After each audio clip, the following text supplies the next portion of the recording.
Zero Foxtrot does not profess to share or promote the opinions and beliefs expressed by show host or guests. The Stay Zero podcast was created to provide a platform for servicemen and women to share their stories. Due to the nature of this podcast, sensitive topics will arise. Conversations about combat, PTSD, drug use, and other such subjects will occur. Viewer discretion is advised. Welcome back to the Stay Zero podcast. I have Luke Hamilton here with me today. Luke was a Marine sniper and a contractor for a while, and now he's an entrepreneur, grinding it away like everybody else is now. Yeah, man. Yeah, thanks for coming in, man. Appreciate it, dude. Let's start with your Marine Corps time. When did you go in, and what was your experience like? When did I go in? I went in October in 2006. After I tried a year of college, I knew I wasn't going to stay in college because I always had in the back of my mind, I'm going to go into the military. I didn't know what I was going to do. I just know I wanted to go into the military. Yeah. But to appease the old mother, I tried college, which wasted her money and mine. Unfortunately, I mean, I guess I'm glad I got to experience that year of college, but I didn't really go to the school part of it. I just did the other stuff. But dude, yeah. my mom would have emptied her bank account if I'd have gone to college instead of the Marine Corps. The thing is, my mom didn't have one.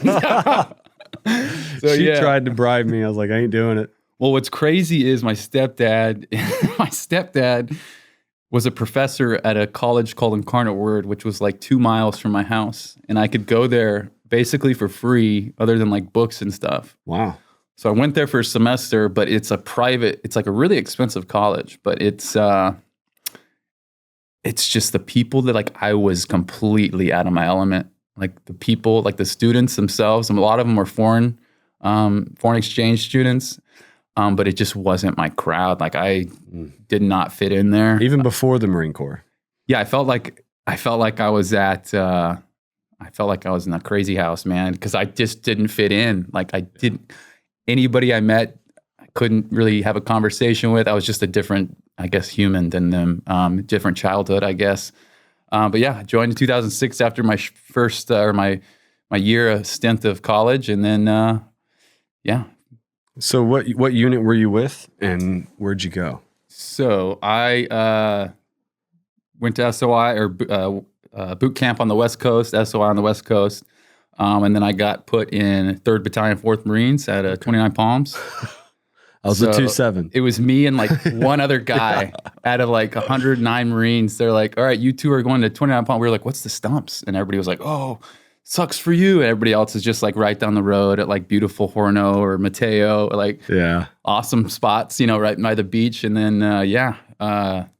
but I'm kind of glad because 3-4 was the most combat deployed unit at the time. Even from when I was in it, I believe up until I got out, they were the most combat. They had the most combat deployments. So I was like, perfect. Is that what you wanted? Yeah. So yeah, the reason I joined the Marine Corps was to go to combat, basically. I wanted to experience, combat, man, or warfare. Just because growing up as a kid, that's all I did is watch the combat flicks, either with my granddad or uncles. But that's like a lot of what raised me is those combat flicks and Platoon, Predator, just the fucking the good old combat flicks were a big part of the reason, like why that was always in the back of my head of why I wanted to go in the Marine Corps, because it's all I watched, and that's kind of, I grew up outside, always was outside as a kid. Always pretending to be in the military as a kid, So yeah, going to 3-4 for me was like perfect, like most combat deployed. And yeah, I got the 3-4.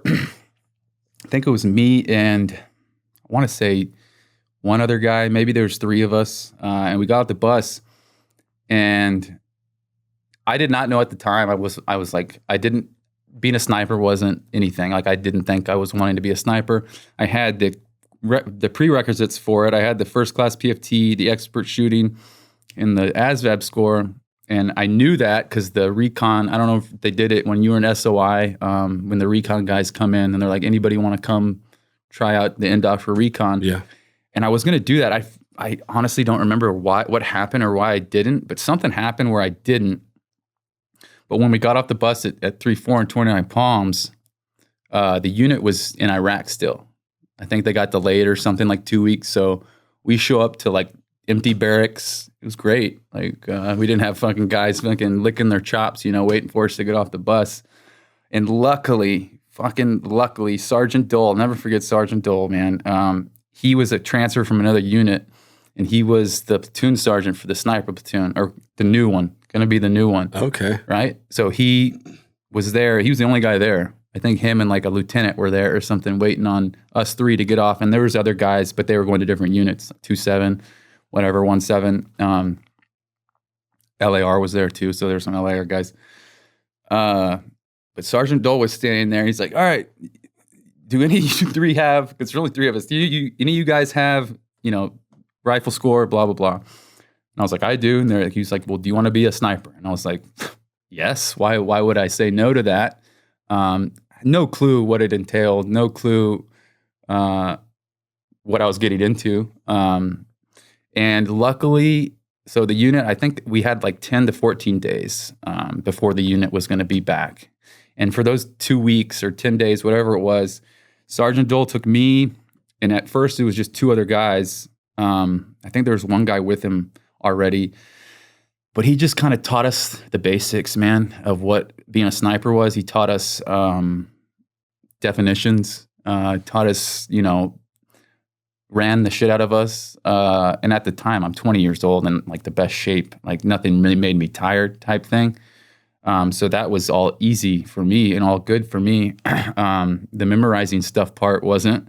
I wasn't the best scholar, I should say. Bro, sniper school was where I learned to be a student. Yeah, I learned to write, basically. Yeah. School, I thought I was stupid until I got to sniper school, and it was really just once I was interested, I cared. Yeah. Right? But all through high school, I just never gave a fuck. Yep. And so it was super hard to apply that work ethic and that effort into something that I didn't care about. That's a really good way to put it. I didn't give a fuck either until I was interested. Like school never interested me at all. Like I never had any interest. Maybe in like history classes. Yeah. When we were learning stuff about history, I had a little interest. But when they were talking about war. Yeah, when they were talking about war. Like seriously, like medieval times or like just whatever. That's a good way of putting it. And as I started learning about snipers and what they did and who they were, that is when I was like, okay, I'll actually really put effort into this. And it's like, hey, this information might save your life. Yeah. You might ought to consider learning it. You learned about the guys before you and the heroism and just the history of what scout snipers did. It trumps anything I ever did in the service. In my opinion, like I have, I forgot what that syndrome's called, where you don't think you're like good enough to like, be a part of that. Imposter syndrome. Yeah. Imposter syndrome. Yeah. I got a lot of that. But that is what drove me to like want to be the best or want to be the best sniper. That had a lot to do with it. And you're right. So right about, I had no interest in school. And then when I did find something that interested me, I was all in. There was nothing else, Yeah. That was a big part of it. But yeah, Sergeant Dole picked us up, trained us for 2 weeks. And I was a PFC at the time. And then the unit gets back and then, the NDOC, the salt dogs, Sergeant Dole was experienced. He was a combat deployed dude, but he was a nice guy. He never mentioned any of the. A little misleading, huh? Yeah. Very misleading, man. Really good dude. I wish I could see him again. Sergeant Dole, if you ever, I think I'm friends with him on Facebook. Maybe we'll get together, but lucky for him. And then, he just kind of kept it cordial, kept it calm. Was a really nice dude. And then the unit gets back, all hell breaks loose. The NDOC happens. How was your NDOC? I honestly don't remember it much, man. Okay. It was kind of just like an ass kicker, like a 4 or 5 day, don't drink, don't sleep, or don't eat, don't sleep. out in the desert in 29 Palms, land nav stuff. Did you get to go to school pretty quickly? Yeah. So me and my good friend Rob Morse, who we were obviously in the same platoon, we got hastily promoted to go to sniper school. So we were PFCs, and you have to be a Lance Corporal to go to Scout Sniper Basic course. Yeah. And we were still PFCs. So they're like, well, we'll promote you on the Lance Corporals if y'all go to sniper school. And we were like, all right, whatever, like perfect. Like I think a lot of the military is timing. I had really good timing. Yeah. That my unit not being back when I showed up, Sergeant Dole being there.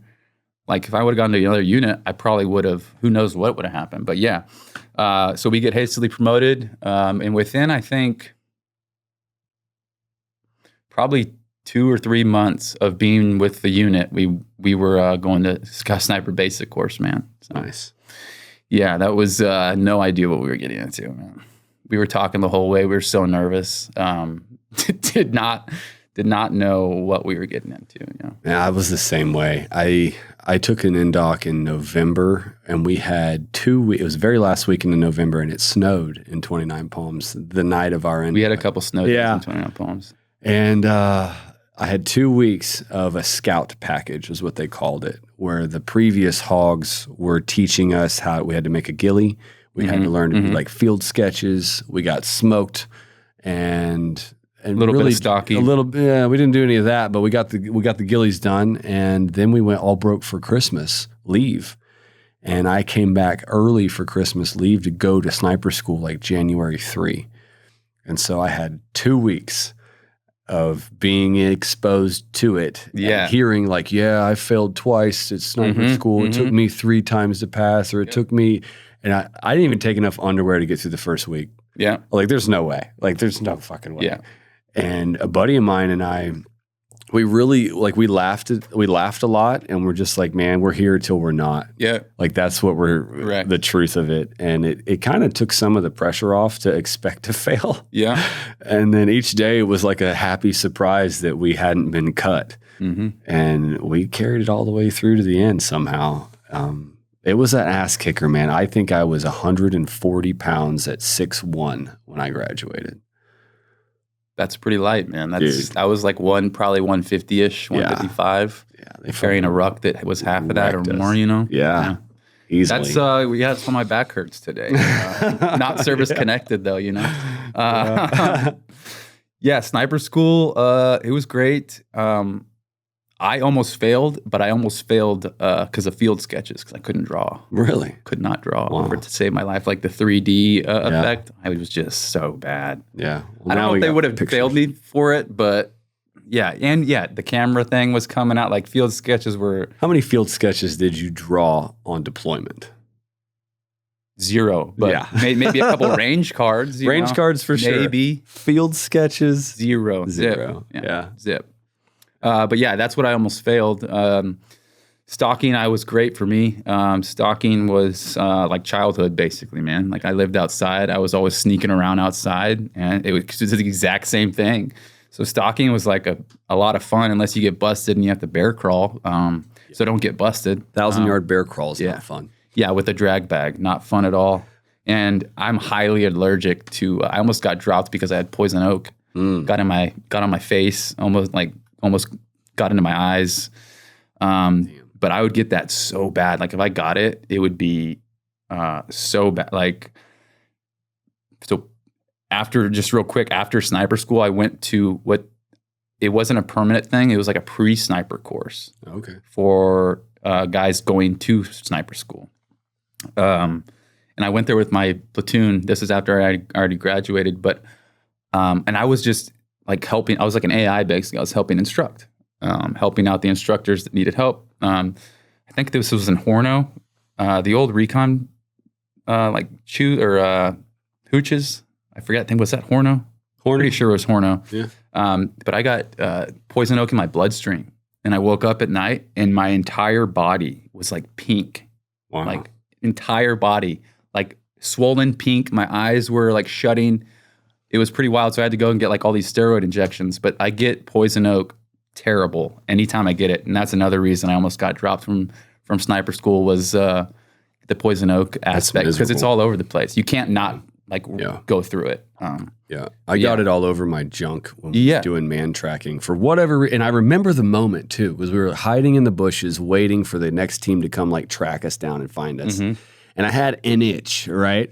And instead of like just over the pants, like getting after it, I went internal to like scratch my groin. And dude, that ruined the next 2 weeks of my life. Yeah, and it lingers, dude. It lingers and lingers and lingers. Yeah. Should have jumped in the ocean. Yeah. That salt water could have helped it. Could have definitely helped me. it. Yeah. So you went to sniper school and you got back. When did you go on your first deployment? Graduated sniper school in December 07. Okay. We were the last class in 2007. It was right before they changed it. From like 13 weeks to I think 9 weeks or something. They changed it pretty close after. And then we deployed the beginning of January. So I had like a month. Were y'all going to Iraq or Afghanistan? Iraq the first time. Wow. Iraq the first time. Hit Iraq, yeah. Flew into Al-Assad, went to hit. Well, my team went to hit. We were all over. There's I think a team at, what's that dam? Haditha Dam. Yep. We had a team there. But in that area. Hit Iraq. Spent my whole deployment there just bouncing around different FOBs, supporting the grunts, you know. What was your primary mission? What were you doing? IED interdiction, basically, and just intel gathering. And then we did a lot of patrols just with the grunts, just patrolled with them.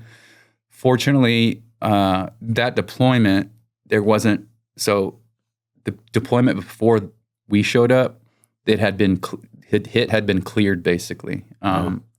So a lot of the bad guys were gone. Yeah. And they all went down south to Fallujah, which was like an hour and a half or 2 hours south of us. But what was great about that deployment, even though there was like 2 incidences that were like, weren't very big deals, like over real quick. But we ran so many missions, like so many, probably, I don't know how many missions, but I ran so many missions that it prepared me for Afghanistan deployment other than it being mountainous. But yeah, it was a pretty slow, pretty, I wouldn't say boring, but pretty, I got complacent, which is bad. Yeah. Towards the end of it, I got very complacent and I was frustrated because I wasn't getting what I wanted to get out of it, which was, combat.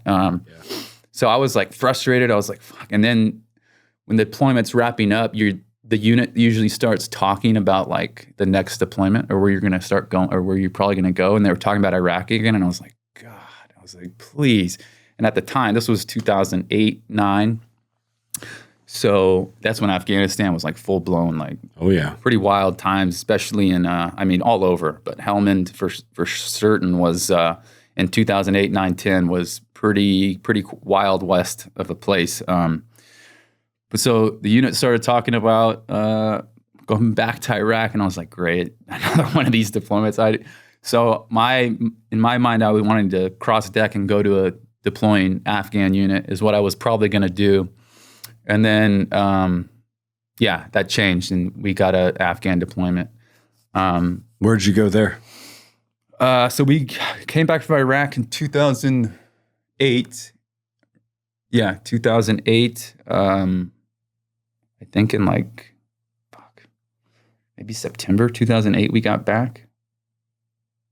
And then October, so like 10 months later or 11 months later, we deployed to Afghanistan. In between that time, I went to a radio recon school course. I went to SOTG Urban, which was a phenomenal course.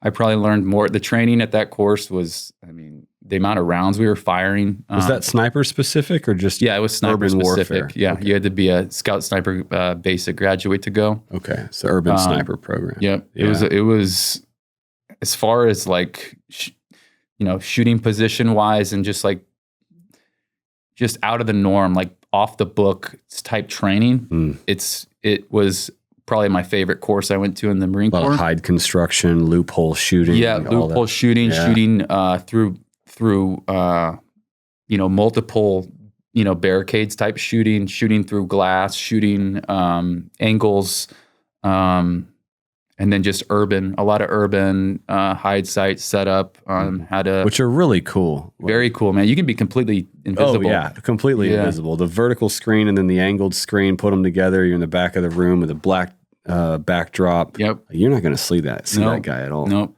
Yeah, really great course, man. I don't even think if SOTG is still a thing anymore. But it should be, because that was a really great course. And then I also went. That's probably why they got rid of it. Yeah. Yeah, it's Marine Corps, man. Fucking Marine Corps. If it works, fucking take it away. Yeah. We can't do this. It's effective. This is very effective. We cannot have this. Yeah. Perfect example. And then I also went to Mountain Scout Sniper course in Bridgeport, which was also an amazing course. And I just wanted to say about that course, that course, the movement. So great course. Did you go to high angle? Mm-mm. It was a week of high angle shooting at Rocket Mountain in Hawthorne, Nevada, which is the weirdest place. The aliens are out there for sure. Now that I look back at that place, the amount of bunkers out there, like underground bunkers, up on Rocket Mountain, you have a huge view of this valley where there's probably 3,000 civilians that live there maybe. And they're all it's pretty podunk out there. It's in the boonies. Yeah. Hills have eyes. Exactly. Exactly those types of vibes. Maybe one or two diners to eat at. But so Rocket Mountain, you can see. I'm talking. You can Google pictures of this if you're if you're a listener. Google pictures of Hawthorne, Nevada, and look at the bunkers. It's I would say 1,000 bunkers. Wow. On the side of this valley, it's wild. Supposedly it's just ammo storage. Sure. Everybody wakes up with squishy shit in their butt. I really wish I could go explore that place. But yeah, Hawthorne, Rocket Mountain was the first week high angle shooting, which was amazing. Learned a hell of a lot there, and I'm glad I got to go do that, because angle shooting is no joke. You'll miss at 200 yards if you've never shot angle. You'll miss. Just the way it is. You'll shoot low. Yeah, great weather the entire time. This was February, I mind you. So it was, and we're in the Sierra Nevadas, so it's cold, right? But we had really nice sunny days, and we're on top of a mountain they used to test rockets, little rockets off this mountaintop, and now it's high angle shooting. So there's these big concrete platforms, like cubbies, basically, where they used to fire these rockets off.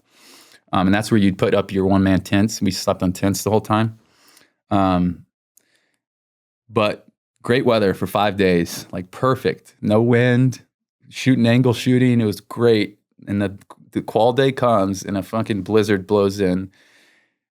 And it's to the point where it's not snowing yet on us, but the wind, it was sustained 40 mile to 60 mile per hour winds on the top of that mountain. So already at a disadvantage shooting angle, right? Yeah. And then you add that wind into the valley, and it's crosswinds. And then you got, I don't know if you ever heard of orographic uplift.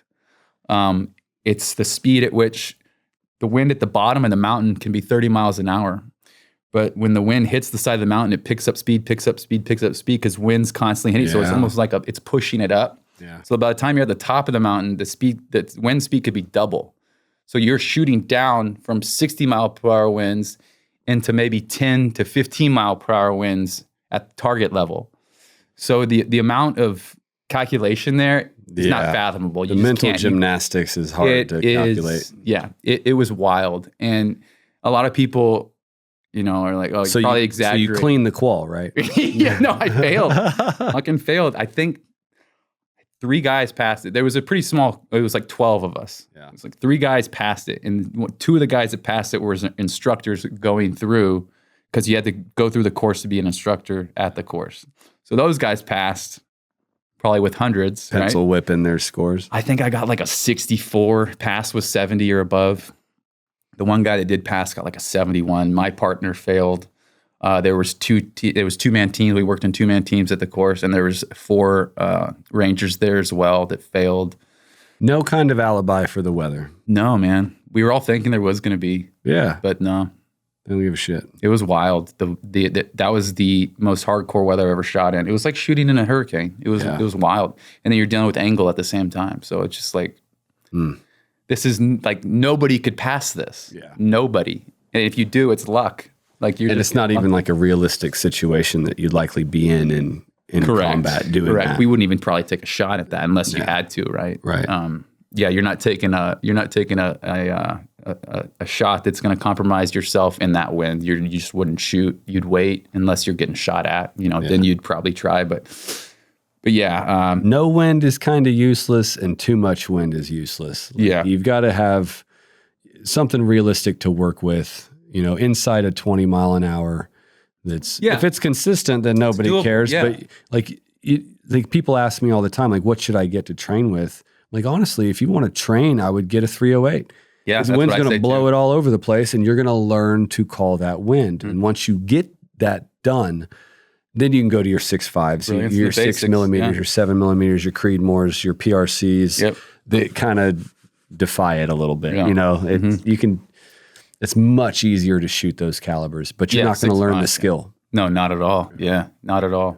So the first week I failed to shoot. Second week was the field portion, the FX, the final mission or whatever.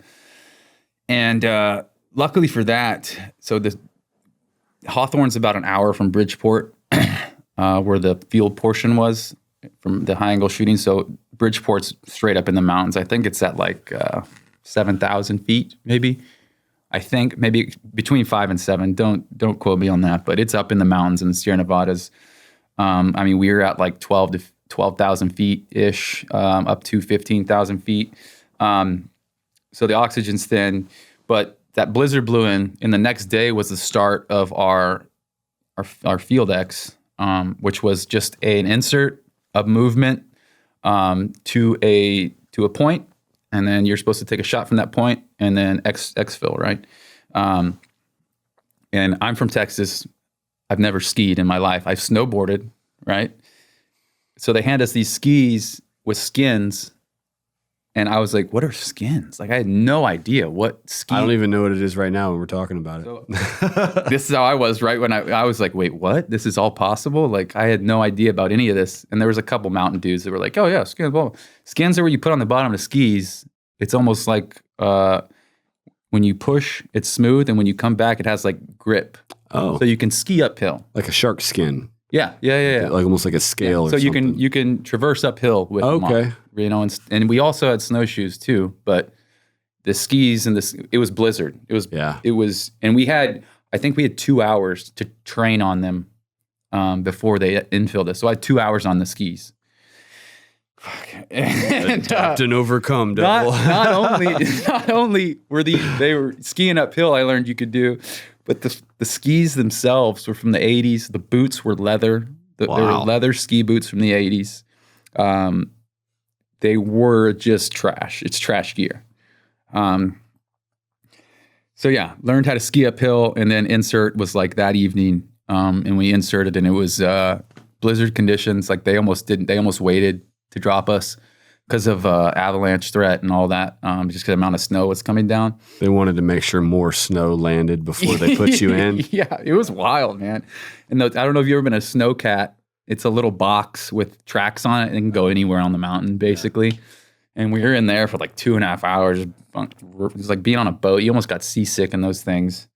But yeah, we inserted blizzard conditions. I think there was only 6 or 8 of us. I think there were 6 of us. But yeah, blizzard conditions.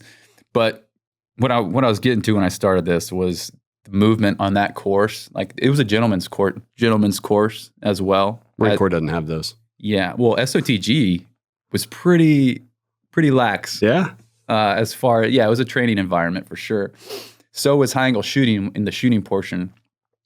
But this movement they made us do was just, I kept thinking how insane it was, how much we had to move, because on a straight line, it's not that much when you're looking at a map, but you're having to traverse.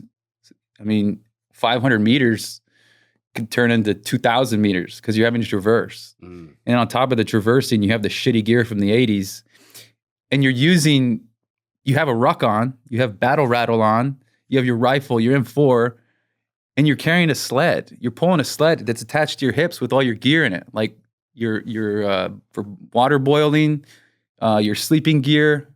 You're pulling it in a sled.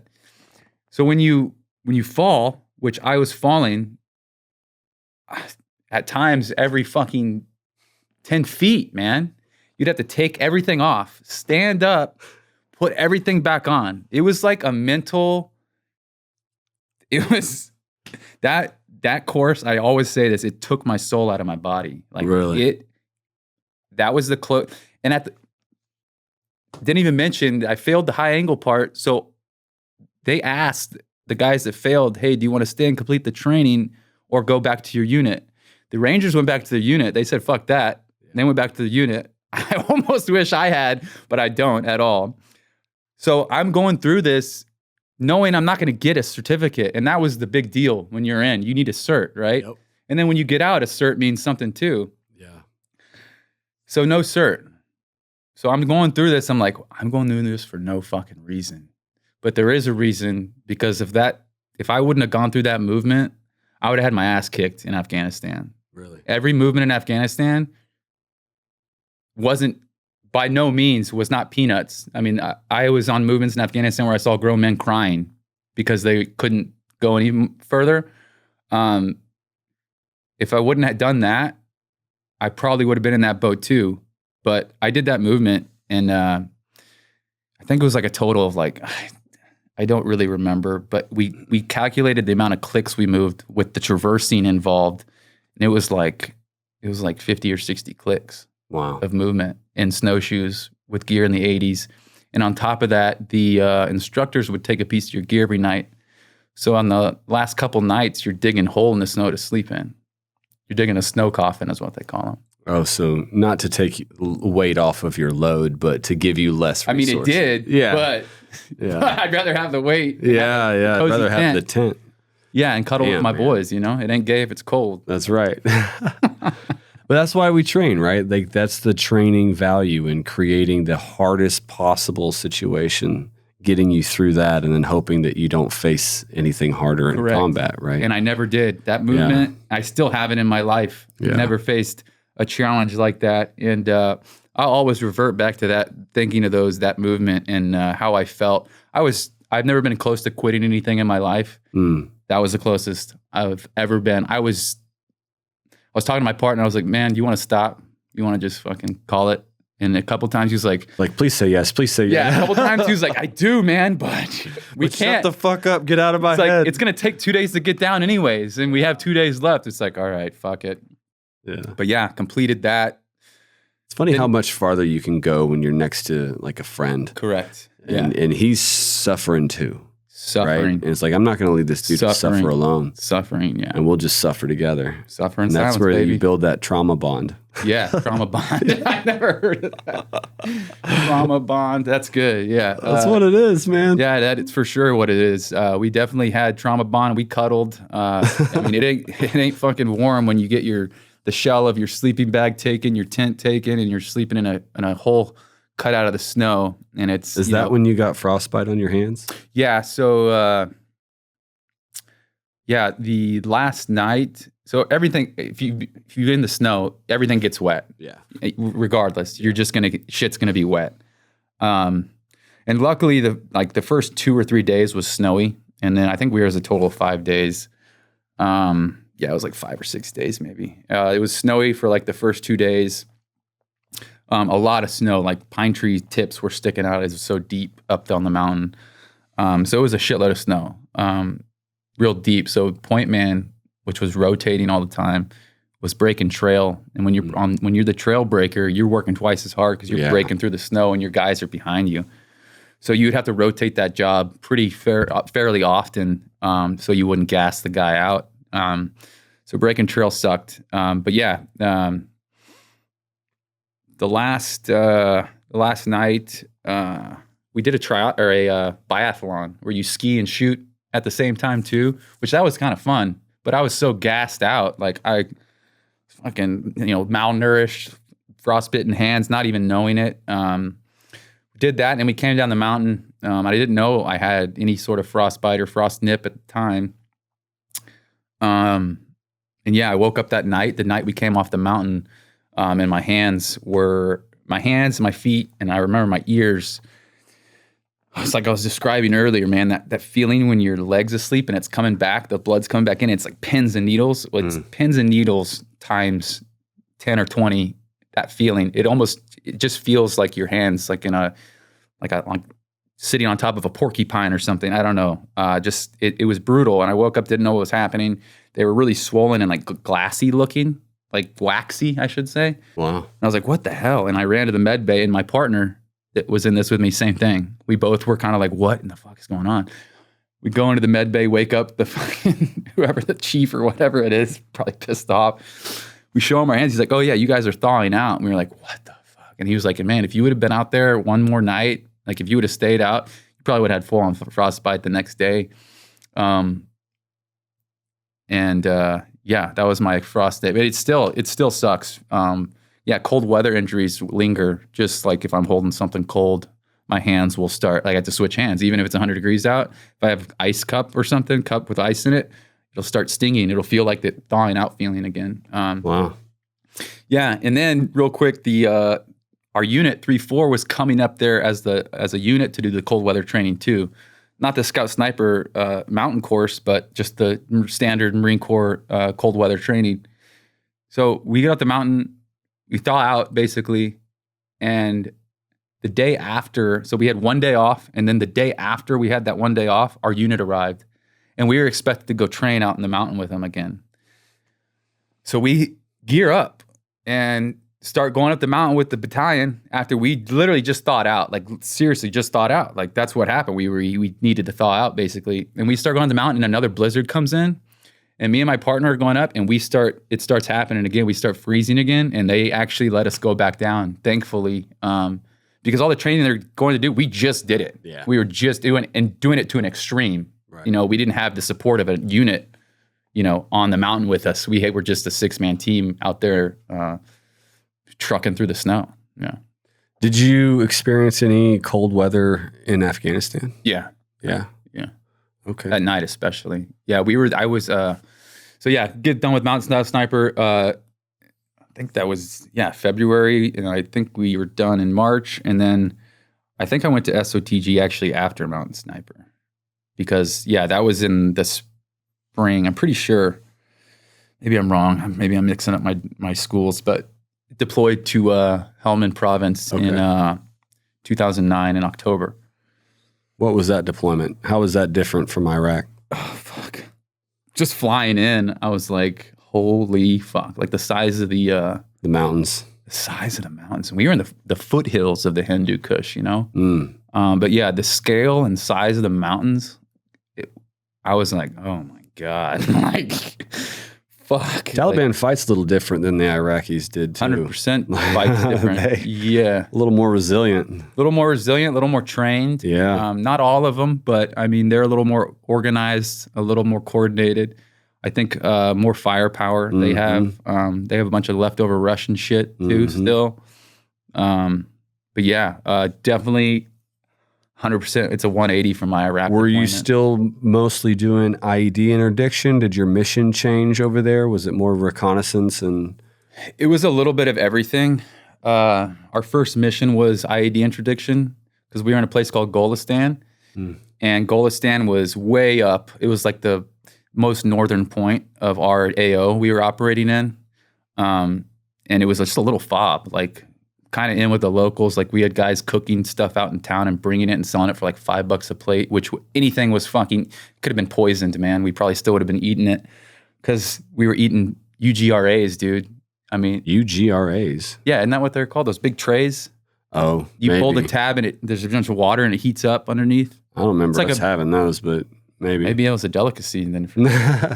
We lived on MREs for like literally 3 months at the border one time. Like, are we supposed to be eating these for this long? Yeah, no. That's all we had. No, you're not. I'll tell you that. Yeah. UGR is a MRE. It's just an oversized one. Okay. That's all it is. Okay. You pull a tab and there's water underneath it. The chemical falls in the water, heats up the big tray of food inside. It's like an of it. MRE heater, probably. Disgusting. It's fucking disgusting, dude. It was a lottery system for our team every time we went out because we would live with the locals for about a week at a time. Yeah. And often they would make us dinners. Yeah, it was And great it was food like, too. who's going to get the trots this week? Right? Like you're doing an insert, but once you load up in vehicles, there's no bathroom breaks. Yeah. There's nowhere to, like, I remember Hang your ass out the side of fucking 7 He's hanging his ass out the back of a 7-ton, holding onto the ladder with his pants around his ankles, just shitting down the street. He's like, I don't know what else to do. I've seen that too. Yeah. I've seen the exact same thing. Wasn't a street, but it was a wadi. You know, yeah. Humbling experience. Very humbling. They would cook us these big plates of like mound of like basmati rice and like shredded chicken. Yeah. And it had like onions in it. It was so fucking good. It was I would have good. paid $20 for that. Did they use utensils or did they eat with their hands? The locals, Mhm. they ate with their hands mostly, if I remember correctly. Yeah. It was all hands. And then they used like the flatbread to fucking kind of like a spoon type thing. Yeah. First time I saw that, they're just scooping and sucking it off their fingers. You're like, Yeah. You look at your buddy, he Good looks way to at get you your like, immune. Probably got a good immune system. fuck it, man. I'm hungry. Yeah. Me too. Like, let's just dig in. We'll see how it goes. I'll use my MRE fucking hand sanitizer to eat, the food. But yeah, great food. It was very good. I remember that guy. Forgot his name. He said he had like he gave himself an American name. It was funny. It was like Steve or something. He wasn't a Steve. Yeah.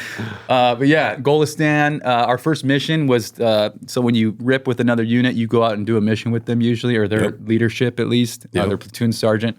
So we did a mission with them, and it was the only way they were getting supplies was a log train from Leatherneck, which was up a big wadi. There wasn't even a road. It was a big dry riverbed. And they were always getting hit IEDs in this particular area.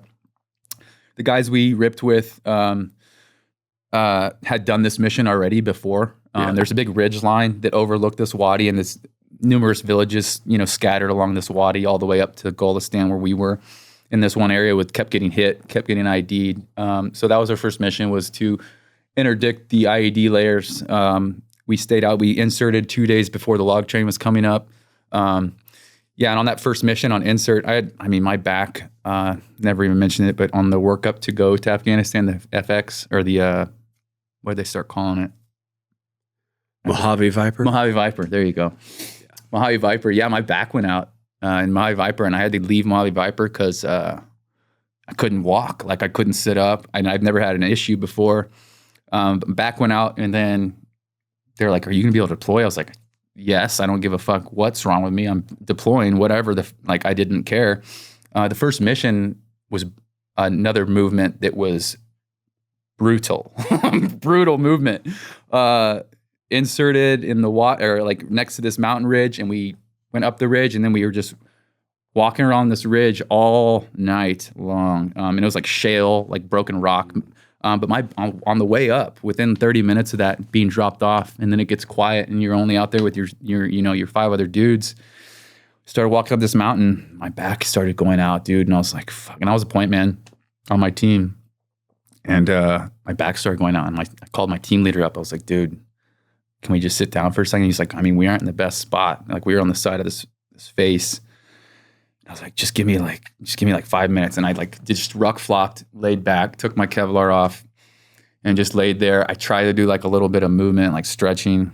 And then he's like, dude, we got to go. Like we can't be getting into position. The sun's coming up type thing. And I was like, all right. And I just said, fuck it. It hurt, but the pain went away. But yeah, first movement, my back went out, and I was like, fuck. It always feels better after it quits hurting. Yeah. Yeah, just it'll quit hurting in a bit. I remember my uncle told me that when I was a kid one time. Cut my hand. He's you like, think about it, you're like, if it makes you feel any better, it always feels better after it quits hurting. I was like, well, no shit. Ain't that the truth, right? Fuck. So you had some challenging inserts.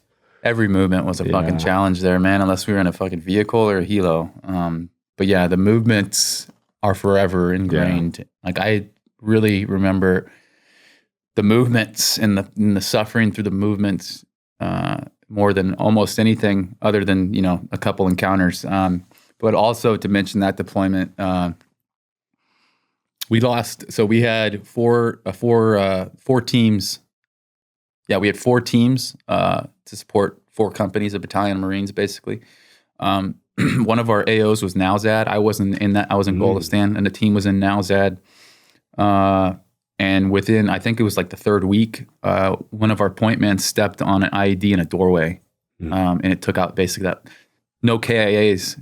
Thank God, our corpsman, Doc Tran, got the Silver Star for keeping a couple dudes alive because it was a huge ordeal. They stepped on it. One guy was double amputee right away. Another one was like a lot of guys. Some guys took stuff to the face. Some guys took stuff throughout their whole body. There was only like 2 guys that were just like fine and were able to like provide some sort of security. But the CAT team that came out to fucking pick up the sniper team ran over an IED, so they had to dismount. And the sniper team's just waiting to get contact, right? Yeah. They're just waiting, like, fuck. And the CAT team's a click out. They hit an IED, so they have to dismount. They dismounted. One of the A drivers, or I think it was the assistant team leader, stepped on an IED. So ran over an IED. Cody gets out, steps on an IED. Immediately, it was like a vehicle. It was a big IED. So he's immediately gone. So KIA right there.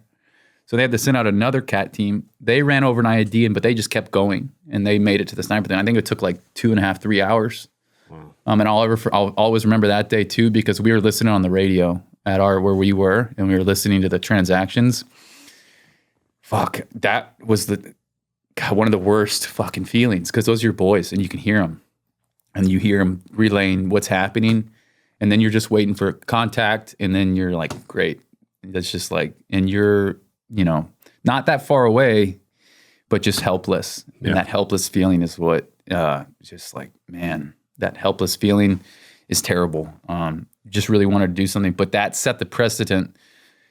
So now there's only 3 sniper teams to support 1,000 Marines, right? So from that moment on, we were living out of rucksacks. We were somewhere else every 2 to 4 weeks. We were somewhere else. Tempo just went through the roof. Tempo through the roof, yeah. We did, I think the call for fire, the amount of call for fire we did was significant. Bunch of 120s. There's one specific mention. If I could remember the officer's name, I wish I could, because I'd blast him out right now. Because for what he did, or what the call he made was completely wrong. So one mission was actually, we went to Nowzad after, like a couple months after that happened. Nowzad was a terrible place. You know anything about Nowzad? I do. So it's a significant city. The team that I left when I got out in 2007 went to Nowzad in 2008. So we were there right after them. I think we replaced them. Was it 3-5 or something? 2-7? 2-7. 2-7, yeah. It was 2-7. They killed like 150 dudes at deployment. Yeah. Nowzad. Nowzad. It was a guns-free zone. It was. Yeah. There was no ROEs there. Yep. There was no women or children. It was all dudes. I'm trying to get into shit. A couple of them maybe faked some farming and bullshit, but dude, everybody just wanted to kill you. I'm trying to get him to come in and do the podcast with me. He travels full time now on a motorcycle, just living his best life. Yeah. But like they would go out every night. There was 2 teams. They'd interchange each night and just hunt dudes off of the wall of that city. Yeah. And shoot them off the wall, and then wait for their QRF to come and call in artillery. Yep. Then they stopped hanging over the wall, and they'd shoot slingshot rocks out there and get them to peek through the holes and drill them, and then wait for their call them in artillery. And they like, we didn't have to stay out overnight at all. We just went after we found some dudes and took care of them. We'd go back and sleep for 24 hours, and then it was our turn the next day after. But yeah, Nowzad, it was a city like 30,000 people at one point, so it's a massive place. And it had been enemy ridden for probably years, at least maybe 2 or 3 years of just straight up Wild West. So there was IEDs all the fuck over the place. So after that team stepped on that one, we were like, all right, well, we're not setting up urban anymore. We're doing all rural, mountainsides, whatever. If we did patrol with the grunts here and there, always had engineers, but they were making IEDs. They were using water bottles, and they were putting low magnetic strips in each side of the water bottle, so the detector wouldn't even pick it up. It would maybe, but most of the time it wouldn't. And they were making these IEDs to where the water bottle was right under something soft, maybe like one layer of dirt or like something soft. And if you stepped on the water bottle, it touched the two plates together and boom. Yeah. So even the minesweepers, you weren't 100% certain you weren't going to hit an IED, right? So the place was fucked. Yeah. It was just bad dudes. And our battalion got tasked with clearing Nowzad. And one of our missions was the fob we were in was on the west side of the city, and then they had another fob like north of it, and we flew into Nowzad, and then we drove up to the other little. It's like even a smaller little. It's just a little combat outpost, dude. It was a former like police station or something. And there were some Afghani dudes there, but they were zero fucking help. They were all fucked up all the time. Doing drugs? Doing drugs. Yeah, that was a big thing. Really big thing. They'll make a real quick story. I was out on a mission at the time, but that fob we were at, there was two sniper, we had two sniper teams there at one point because we were supporting this big op to clear through Nowzad, called Operation Cobra's Anger. But there was a fob standoff between the Marines and the Afghani guys because the lieutenant kept telling their lieutenant to quit fucking smoking weed and quit doing the hashish and quit drinking they made some sort of tea with like the opiate tea or something. It was crazy, but they were just so fucked up. Now, there was a couple guys that cared about, they weren't all bad, but majority of them were shit. Not bad as in like just not good humans to be in combat with. Yeah, just not reliable. Yeah, you don't want dudes hopped up on opioids going into... Or stoned and just slow and not, just it is what it is. But yeah, there was a fob... Pick an upper. Yeah. You're going to do something, pick an upper. And then run towards the fire. There was a complete fob standoff. We could hear it over the net. It was pretty wild. So they were like guns drawn at each other. Wow. 20 feet away. Damn. But that happened, and then Operation Cobra's Anger. This one story that really I think about quite a bit these days, and I kind of forgot about it for a long time. But being in Nowzad, I really wanted revenge for the team that got blown up. Right. Luckily, we didn't lose any guys, but they took out a whole team, and we were there for fucking revenge, right? And to just not have any other people die, hopefully, right? To protect all the grunts out there, or to help them. But we went, so we were north of the main fob. I wouldn't say big, but we're like the company XO and stuff. We were at this little fob. I think the highest rank was lieutenant. I think it was just a lieutenant, like a platoon commander or whatever at this fob with one platoon of Marines and then two sniper teams. But we spent a week planning this mission to support Operation Cobra's Anger, which was a sweep through Nowzad using MICLICs, which are huge, massive. It's just a big rope of C4. They shoot it out of like they were coming off Abrams or tracks. They were shooting them out, and it just clears everything. Mm-hmm. It's the loudest, biggest explosion. It's like a JDAM going off, like a 1,000-pounder going off. They're massive explosions. Those grunts on the ground that were right next to it probably, goddamn, I can't imagine being close to one of those when you go off. I mean, it rattles your brain every time. I mean, we were getting rattled from a click away. Like we were getting rattled by them. But just so we planned this mission to a T where you have Nowzad and you have a couple fobs on the north and west side of it. But basically all of the east side, and the further east you get, it was more unknown. There's it's a big valley, two big mountain ridges on each side. And on one side, the mountain ridge kind of split and a big finger came down, and then the ridge kept going, but there was a draw up through there. And it was on the side which there was no friendly forces on. So me and my TL planned to set up right where that draw is, because when they start setting off these MICLICs, when the op starts, they're going to fucking squirt. For sure going to squirt. And where are they going to squirt? They're either going to go just up the wadi, or they're going to come through here. And Taliban are smart, or at least their leaders are, the commanders are. they knew we had night vision. They knew we had drones. Back to that. So we insert pretty far away, because if you were to insert close where they could hear a helicopter, they would know, you motherfuckers, they just landed somewhere. Yeah. So we inserted way out, like, I think like 12 clicks or 10 clicks out from where we needed to be. And it was flat desert. We inserted by Huey's.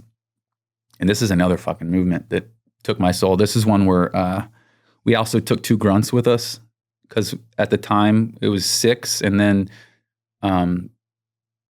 a recon unit that we were working with at the time got enveloped and overrun and killed. So they wanted to up the amount of guys. So they're like, y'all take a couple grunts. 8 minimum. Yeah. So I think we had 8. Maybe it was 8. We had 8 guys. And yeah, another brute. It was a 2-day movement, or 2-night movement, I should say, because we don't move during the day. So we moved all night. When we got inserted, we got to one position. We stopped on top of this ridge line, but we were still like 4 or 5 clicks from where we needed to set up. The op hadn't started yet. So we hide side all day, a couple guys up, rest guys resting, the rest of the dudes resting. And then the second night we moved again. So it was a 2-night movement. Brutal movement. There's no other way to put it. It was fucking like... It's also difficult to hike in the dark. It's not like you have flashlights on your heads. Correct. Like you're using NVGs to walk across the ridge of a mountain. Correct. Full kit.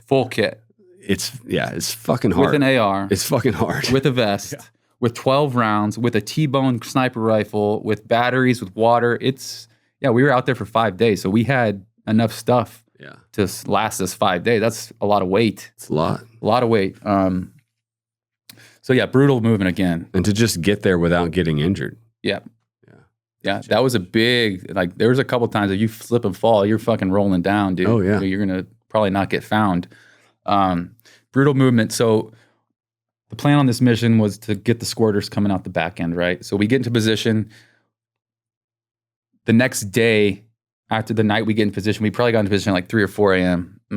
And the next day is when the Marines are going to start pushing through Nowzad and clearing it. So the Miklik started. That night, the first night is when we were probably like, all right, well, since all this shit's going on, all the commotion, these big explosions going off, they see fucking 500 Marines getting online and walking through. You don't want to be in front of that, dude. And there were some engagements the first day, small ticks and whatnot. But out of our distance, we were pretty far behind enemy lines. But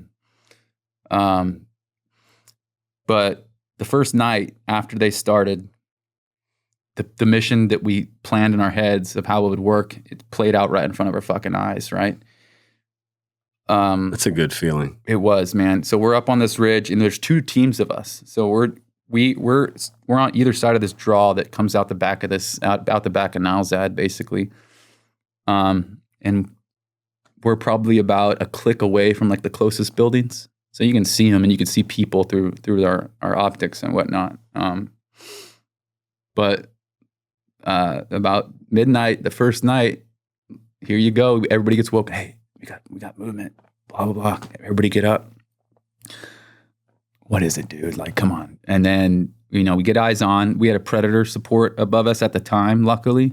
So I don't know if you've ever seen at night, it's like a cheat code, man. The Predator IR beacon. Have you ever seen that at night? No. So the Predators can put down an IR square, basically. It's like the size of like a basketball court. It just illuminates everything. Wow. So we spot these guys, we call it in. They get the Predator above them, and they have the IR thing right on them. But there's so many of them that they extend beyond the IR. But we had IR, we had thermals, we had everything. We could see them. And it takes them, I don't know, we were watching them for 45 minutes. And then here they come right up this draw. And we were like, this is worked out. When does this happen? When do you plan a mission and everything works like it should, right? It's like being a kid playing hide and seek and like watching them not be able to find you. Yeah. It's like, yeah. You're just giddy. And a month before this, our team just got blown up by these motherfuckers. Oh, yeah. So we're like, this is why we're here. Mate. Right? Yeah. So they get closer and closer and closer. They're moving in buddy teams, right? They're moving in buddy teams. We're in Nowzad. They're obviously bad dudes. They're moving at midnight. Yeah. They have rucks on. There was no confirmed weapons they were holding, right? I'll get to that, but there was we couldn't confirm anything. We could see they had rucks on. They were moving in buddy teams. They know our ROEs too. Correct. Yeah. Correct. So they're walking closer and closer to us, and they get to the point where they're so close where, and we're talking to the XO at the time, and this is the guy's name I can't remember. One of my buddies will probably text me after they see this and tell me his name so I can give him a big fuck you, but we're relaying everything we were seeing back. Buddy teams, there's probably 15 to 20 of these guys, and they're walking right towards us, exactly how he planned. Permission to engage. You have to get PID, you have to get PID, you have to get PID. It's like, how is moving at midnight in buddy teams with rucks on the day after the op starts? What the fuck do you think this is? If they're civilians, they're going to move during the day. They aren't going to move during the night. They're not going to move. Just a hiking meetup group. And there was Come on, yeah. There was no fucking civilians there, man. It was the Wild West there. There was I never saw one woman. I never saw one child there. Yeah. That's why it was a gun-free zone. Yeah. Trigger-free or whatever. Whatever call it. Yeah. So they get so close. They're within, we could hear them whispering. They could probably hear us whispering because they got to the point where they were so close to us. When I say close, I'm probably saying 1,000 meters. But at night, when you're in the rocks, you can hear fucking, if I undid a button, you could probably hear it from where they were. They were close enough to where I could just lob a frag down. Who smells like patchouli? Yeah. Or they could probably smell the cowboy cocaine as well, which is the fucking snuff. Copenhagen. That you put up your nose to stay awake. We were using that too. That's another story. But they get so close to us that they start hearing us and they start freezing. And they'll be like, they knew we were there. Yeah. They were like, oh, fuck. Like, I can't imagine how they felt. Yeah. I knew how I felt. And I was like, this is it. It's on now, motherfuckers. Like, now you're going to get yours. We just kept getting denied. Don't engage. It got to the point where I almost just like threw a rock. I tried to get him to do something. Yeah. Like but I was I a corporal at the time? I don't know if I was a corporal yet. I was low rank. There were stories of guys going to jail. Like, it's always on the back of your mind. Absolutely. But these guys were the guys. They were the fighting element in Nowzad, at least some of them. And we got denied over it. We probably asked 30 minutes to engage these guys and got all denied. And we had them dead to rights. There was 2 teams on either side, 100 meters. I could throw a grenade and land it right in their lap, basically. And they could hear us. We could hear them. It was just like, at one point they were frozen. Like, they could hear us because the sniper team, there can't be non-existent sound. They're going to make noise if you're moving. If you're on the radio, if you're clicking something, like, you're going to hear something. They heard us. Rifles set up, positions they set heard up. us. Yeah. Because they would freeze, and you could tell they were probably shitting their pants, man. But yeah, I think it was the XO kept denying us. They just moved through us. Did he have a justification? Well, I'll finish. His justification, there's no PID, but then they go up this draw we were watching, and they kind of over the top of it, which was maybe 500 meters from us. And then about 20 minutes after they're out of sight of us, the XO kills them with the Predator. Drops Predator's bombs on him, Hellfires on him, and kills him. And I think he wrote himself up an award too for that. That sounds very familiar. So I think about that quite a bit now these days, because I look back and I'm just like, that was my chance to get revenge for the fucking, the whole team they fucked up and sent home. Yeah. Yeah. That's hard, man. But fuck that officer, whoever he was. Gave himself clearance. It's fucking bullshit. Yeah, and stuff like that. It is what it is. It happens more than people know. It is what it is, though. It's why dudes get out, man. Yeah, it is why I got out, because of the leadership. I'll just leave it there, man. I'll just leave it there. But yeah, I got out because of the Marine Corps doesn't put leaders where they should be. They bring in, what also blew my mind is, eat them and shit them out. Yeah, and what also blew my mind is they would bring in non-combat MOS leadership and put them in the grunts. Yep. I thought that was fucking insane. Yeah, I talked about that with Eric Morantes. When you pick up staff in the infantry, you get pushed out to be a drill instructor That's or the a dumbest recruiter, shit. and then they bring in these logistics guys or whoever. We had a machinist. We had a 15-year first sergeant machinist that was in charge of weapons company. Yeah, And no idea what to do. No idea. Yeah, No it's idea. painful, man. It's real painful. Ugh, so Yeah. so you got out. What did you do then? I got out and then I started. I heard about contracting while I was in, and I realized that that was where the money was, and I wanted to make money. And I was young, and I started contracting. Started working for Triple Canopy in 2000, end of 2010.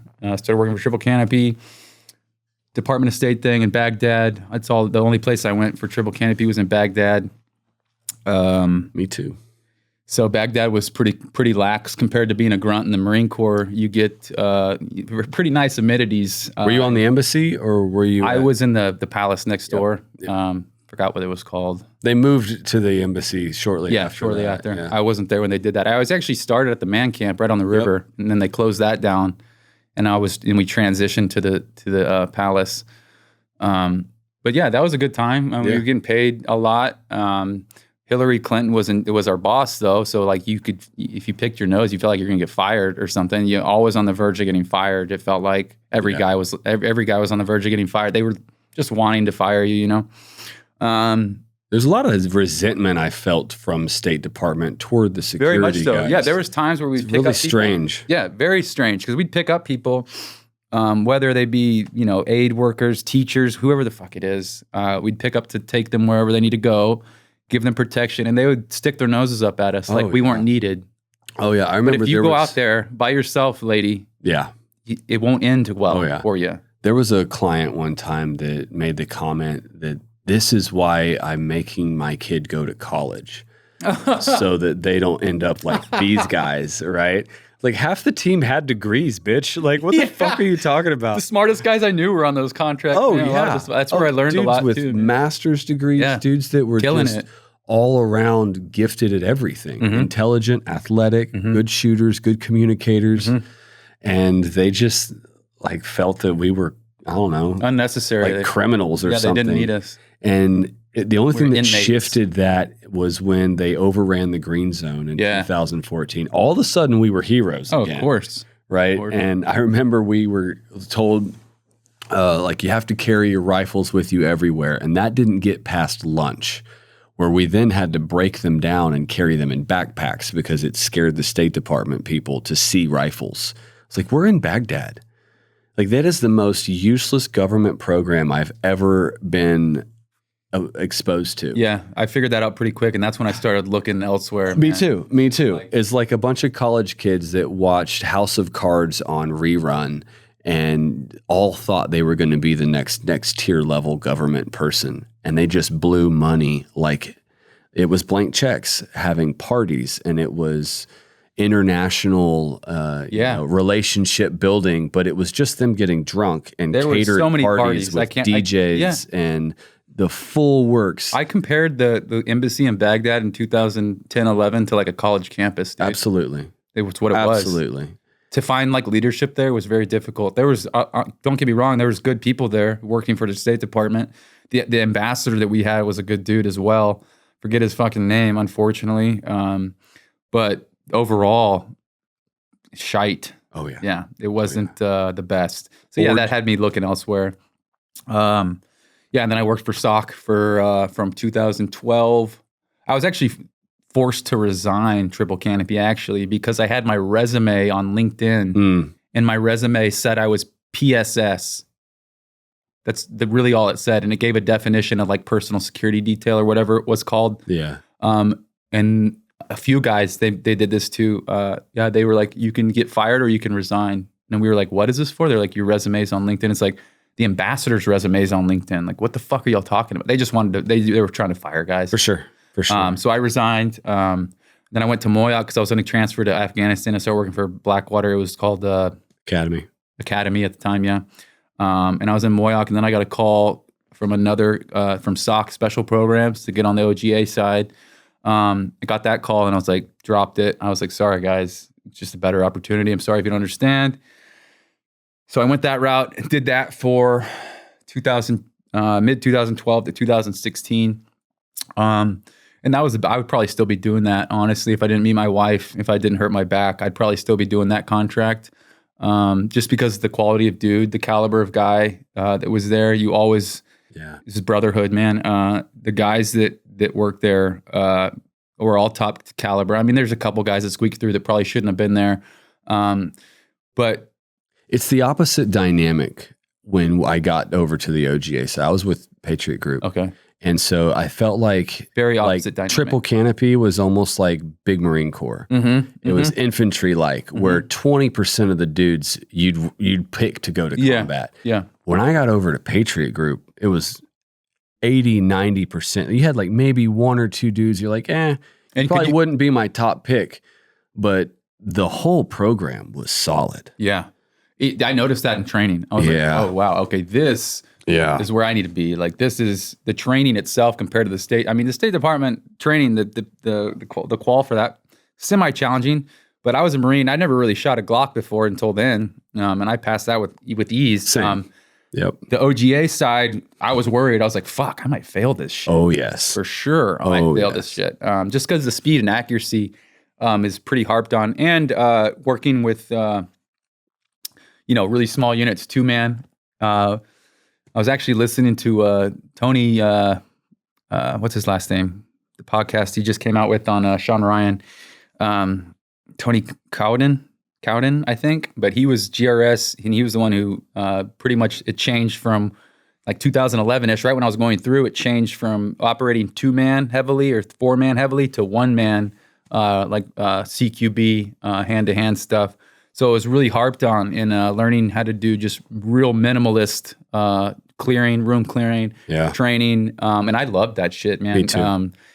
Some of the best training I ever received was through that program.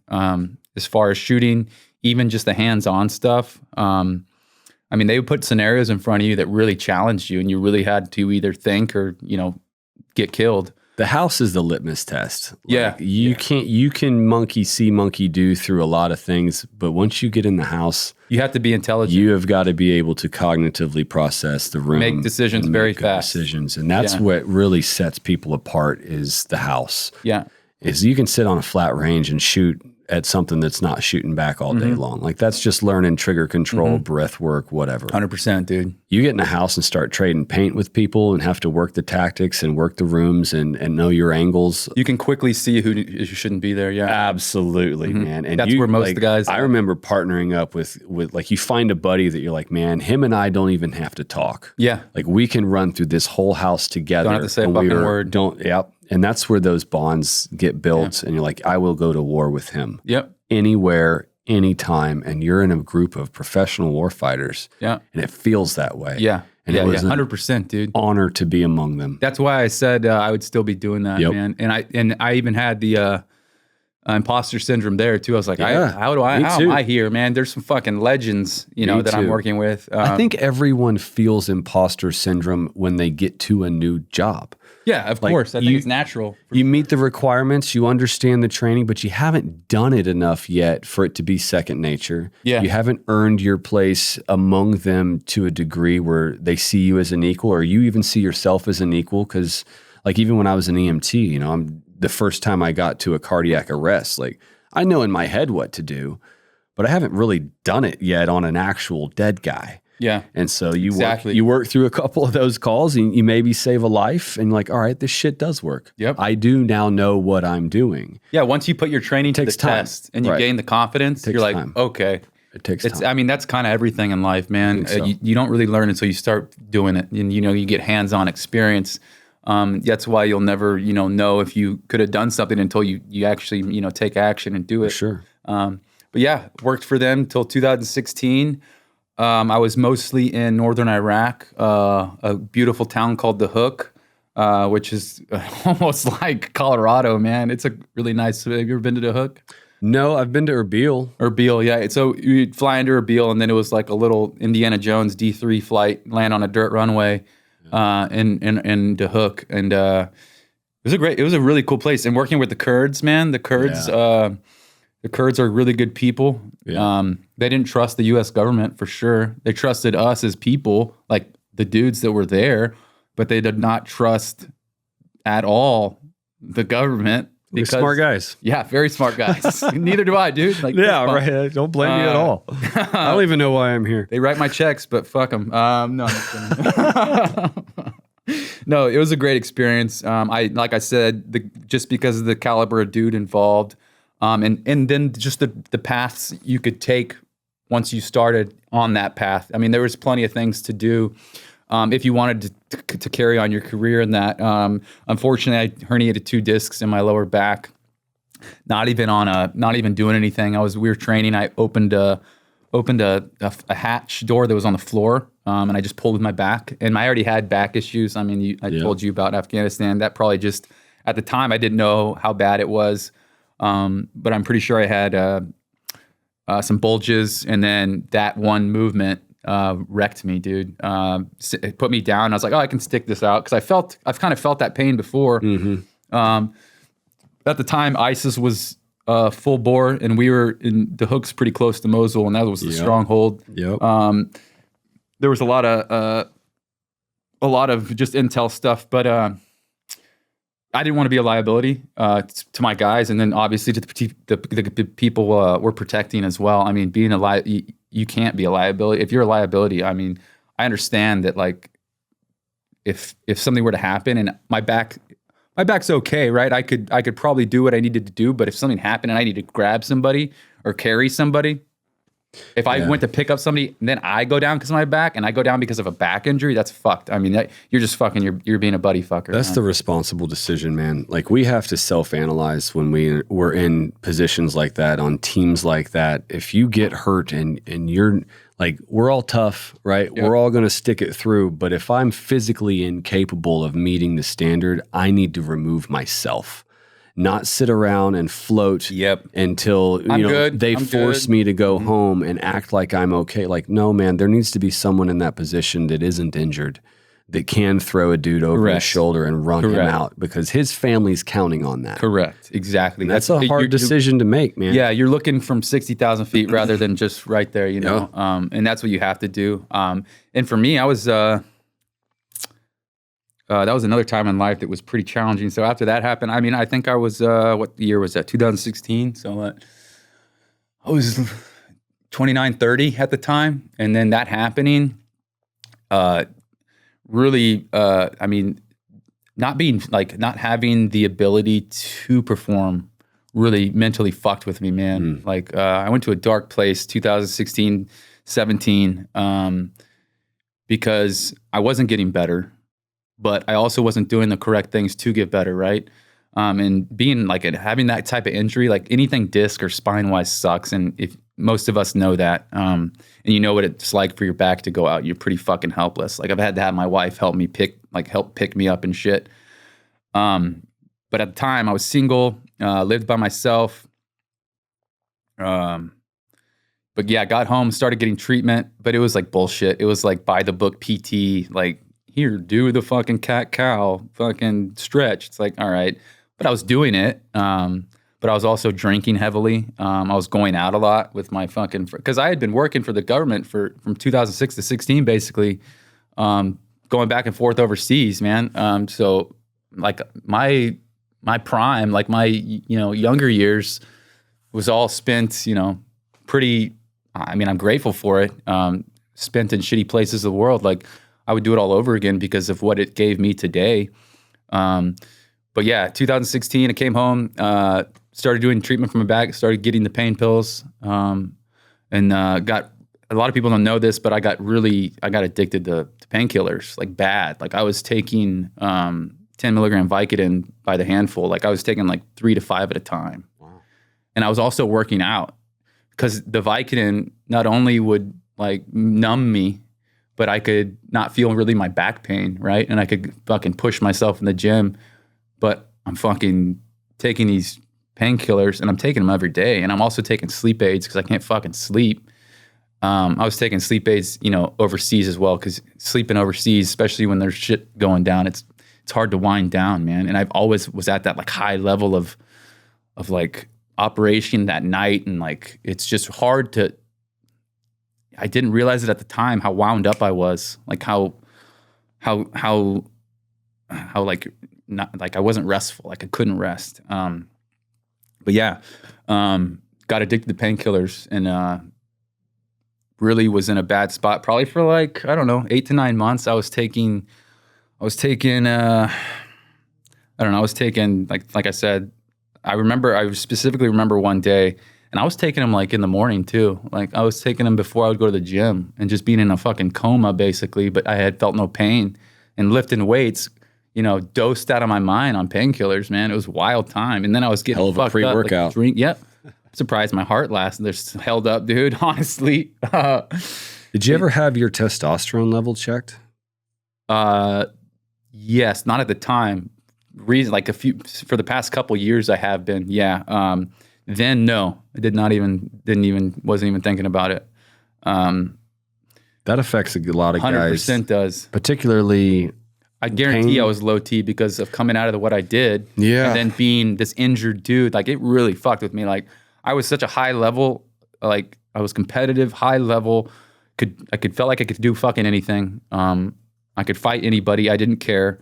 And then all of a sudden my back's broken, dude. And I can't even like do the things I enjoy anymore. It was like mentally at 30 or, you know, upper 20s, I was really fucking down about it. Like it really fucked with my brain. There's a whole lot of things going on there because you've got, you know, multiple deployments, right? And having that cortisol level at a high rate for an extended period of time kills testosterone. And then you throw painkillers on top of that. Yeah. Particularly opioids, it kills testosterone. And what that does in your body, it affects your mood, your depression, anxiety, weight gain, impotence, hair loss, like all of those things. And many, many of them overlap with PTSD. Yes. And so when I went to the VA and was like, listen, like I'm exhausted, I've got all these things. And they're like, well, you just got back from Iraq. Like you've got PTSD. Do you want to talk to a counselor? We can get you some antidepressants. We can get you, which is just going to put you further down that rabbit hole. Yep. And I was like, no, I'm not going that route. I need to figure out where my hormone levels are at. And they flat out told me no.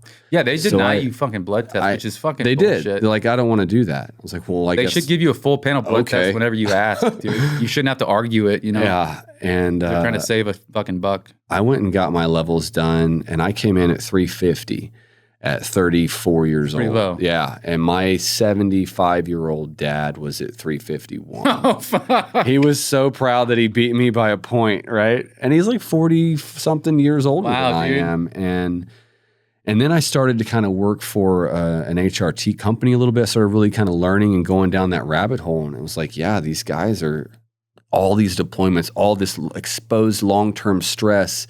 It's just killing testosterone, which affects your mental, your headspace a great deal. And then you go to the VA and they just want to give you antidepressants. They don't even want to check your hormone levels. Like, what, are guys killing themselves because of this shit? Probably, yeah. At least some. I think so too. 100%. And I ended up helping probably a dozen or 2 dozen of my friends just kind of down that path. Like, what should I go do? Where should I go? Like, find a TRT clinic, find your doctor, someone who understands that shit, and will at least test you, find out what it is. If that's not what it is, fine. You may have PTSD too. 100%. That's okay. We can deal with that. But if we never focus on the physiological issue, we just assume it's psychological and we only treat that, you're not going to get better. No, not at all. And yeah, man, that was a journey for me. Same shit with the VA. I went to them too. They just offered me more fucking pain pills type thing. And then I started getting my blood work finally from, luckily my wife works and I get to use her insurance. So I don't really have to go to the VA except for the yearly visit I have to go to. And every time I go, maybe not every time, but 80% of the time I go to the VA, I'm fucking let down. Like, it's just like I'm talking to somebody that doesn't know what they're talking about, or I'm talking to somebody that knows nothing about my record, that knows nothing about my injuries, that knows nothing about my problems. It's just like a complete shit show, usually. I had a real interesting discussion with one recently, and he kept telling me, like, no, they don't allow that. And I was like, who is they? Yeah, who the fuck He's is like, they? the FDA. I was like, you're Another scam of an organization. I feel like I'm sitting here talking to a human teleprompter. Yeah. That just types my stuff in the computer and then That's reads really what off it is, dude. the treatment plan that he's given to like I could do that. Yeah, that's like, what it is. You're trained by the FDA, A bot. who approves the poison that we're fed, and then the medications to treat the chronic diseases that shit creates. And they're making money from corporations on both sides, and they're training the doctors in the middle with a PhD on the wall, so I won't question him. Yep. Fuck you, man. Just make you a fucking obedient little consumer, man, and just keep you in a trance is what they want, man. It's terrible, and it thank God for the internet, dude, because now the access to information is there, and if you try a little bit, you can access the information and figure out that it's all a big machine that's fed by fucking greed, man. That's a great point, man. It's the internet is like the saving grace of it all. Thank God. But even now, it's coming. It's even hard to decipher what's real and what's not now, and that's the challenge now. They keep muddying the water. Yeah, dude. But yeah, it's all a big power greed machine that we're feeding. How did you get healthy? So, I was. Are you healthy? Like, yeah. You look like no, I'm great. man. Now, I actually just got my blood work. It's funny you brought that up because I got my blood a full panel 3 weeks ago, and my testosterone's at 758, and I'm on nothing. So good for you, man. So yeah, I the first time I got my testosterone, it was maybe 2018. I think I was at like 4 something, and I was younger. But now, yeah, I'm at high or mid 7s. Everything was golden on my blood panel. Knock on wood, dude. Fuck. Good for you, man. That. But yeah, great. High T. What are you doing? So I've experimented probably the past like 4 or 5 years with diet. I've really listened to a lot of. I'm really big on putting effort on what you can control, right? So like the number one thing you can control are your thoughts and what you put in your body, right? So you have control of your mind, whether you like it or not, unless you're, a psychopath, which maybe I am. but we're all a little bit. Yeah, a little bit. But you have control of your mind, right? So you can control your thoughts, and you can also control what you put in your body. And I think learning that, it's like I never really paid attention to what I was eating. I mean, I knew what I was eating, but I didn't know what was really in the food I was eating. I was just eating to eat, to fill my belly, I guess. With intention. Yeah, exactly.